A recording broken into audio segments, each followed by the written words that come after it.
ఏది ఏమైనా ఇలా 27 తారీఖు అంటే అందరూ ఎదురు చూస్తుంది. తెలంగాణ ప్రజలు యావత్ ప్రపంచమే ఎదురు చూస్తుంది సభ ఎట్లయితుందని.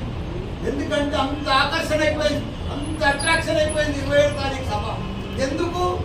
ఈ 14 నెలల కాంగ్రెస్ చేసిన పనులు మొత్తం దరిద్రం అయిపోయింది. 14 నెలలు తెలంగాణ అంతా నీళ్లు లేవు, కరెంటు లేవు, ఎక్కడ లేవు, పంటలకు నీళ్లు లేవు, సాగునీరు లేదు, ఎరువులు సరిగా దొరకలేవు, కరెంటు సరిగ్గా వస్తలేదు, ప్రజలకు ఏవైనా 6 గ్యారెంటీలు ఏమి లేవు. వాళ్ళు ఇచ్చినవి ఫెయిల్ అయ్యారు. కాబట్టి ఇంత ప్రజలంతా కూడా ఒక ఏమనుకున్నారంటే అలా మాయమాటలు ఇవి ఒక నమ్మిళ్ళు ఇవన్నీ స్కీమ్లు 6 గ్యారెంటీలు ఇవన్నీ ఇస్తారనుకున్నారు. కానీ వాళ్ళంతా ఫెయిల్ అయ్యారు.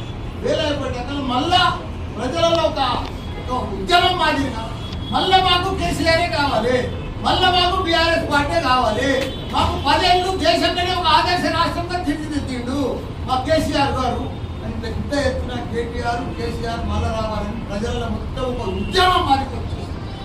ఒక యుద్ధమే అనుకో, ఒక యాగం మాదిరిగా ప్రతి ఇంట్లోకి మేము వరంగల్కి వస్తామని చెప్పి వాలంటీర్గా సొంతంగా మేమే వస్తామని చెప్పి వచ్చినారు. మీరందరూ కూడా 27 తారీఖు నాడు పెద్ద ఎత్తున